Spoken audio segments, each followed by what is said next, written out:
ಇವತ್ತು ಮಾರ್ಚ್ 17 ಮಾನ್ಯ Shri D V ಗುಂಡಪ್ಪನವರ ಜನ್ಮದಿನದಂದು ಕಗ್ಗಾಮೃತ ಸರಣಿಯ ಒಂದು ಅಮೃತದ ಹನಿ ನಿಮ್ಮ ಮುಂದೆ. ಆಳವನು ನೋಡಿ ಬಗೆದಾಡುವ ಮಾತಿಂಗೆ ರೂಢಿಯರ್ಥವದೊಂದು ಗೂಢಾರ್ಥವೊಂದು ವಾರಿಧಿಯ ತಾಂಟು ಉಡುಪಕೆ ಗಾಳಿ ಪಟವೊಂದು ಕೋಲು ಹುಟ್ಟೊಂದು ಬಲ ಮಂಕುತಿಮ್ಮ. ಇವತ್ತಿನ ಕಗ್ಗ ಒಂದ್ ರೀತಿ ಗುಂಡಪ್ಪನವರ ಕಗ್ಗಗಳು ಯಾವ ರೀತಿ ಇರುತ್ತೆ ಅನ್ನೋದ್ರ ಬಗ್ಗೆ ಇದೆ ಅಂತ ಅನ್ಸುತ್ತೆ ಚಂದ್ರ.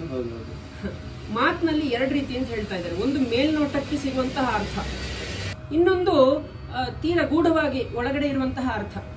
ಎರಡನ್ನೂ ನಾವು ಅರ್ಥ ಮಾಡ್ಕೊಳಕ್ ಪ್ರಯತ್ನ ಮಾಡಿದ್ರೆ ಒಳ್ಳೇದು ಅಂತ ಅನ್ಸುತ್ತೆ. ಕೆಲವೊಬ್ಬರಿಗೆ ಒಂದೇ ರೀತಿ ಅರ್ಥ ಆಗುತ್ತೆ, ಇನ್ನು ಕೆಲವೊಬ್ರಿಗೆ ನಾವು ಯಾವ ಮಟ್ಟದಲ್ಲಿ ಯೋಚನೆ ಮಾಡ್ತಾ ಇರ್ತೀವಿ ಅದ್ರ ಮೇಲೆ ಹೋಗುತ್ತೆ. ಇದಕ್ಕೆ ಒಂದು ಒಳ್ಳೆ ಉದಾಹರಣೆ ಕೊಡ್ತಾ ಇದ್ದಾರೆ ಗುಂಡಪ್ಪನವರು. ಏನಂತಂದ್ರೆ, ಒಂದು ಹಡಗು ನೀರಿನಲ್ಲಿ ಹೋಗ್ತಾ ಇದೆ ಅಂತಂದ್ರೆ ಗಾಳಿಯಿಂದ ದಿಕ್ಕು ತೋರಿಸೋದಿಕ್ಕೆ ಅಂತ ಹೇಳಿ ಒಂದು ಪಟ ಹಾರಾಡ್ತಾ ಇರುತ್ತೆ ಹಡಗಿನಲ್ಲಿ ಮೇಲ್ಗಡೆ. ಅದು ಒಂದು ದಿಕ್ಕಿನಲ್ಲಿ ಹಾರಾಡ್ತಾ ಇದ್ರೆ ಇನ್ನೊಂದು ರೀತಿನಲ್ಲಿ ಇನ್ನೊಂದು ದಿಕ್ಕಿನಲ್ಲಿ ಕೋಲ್ನಲ್ಲಿ ಹುಟ್ಟು ಹಾಕ್ತಾ ಇರ್ತೀವಿ.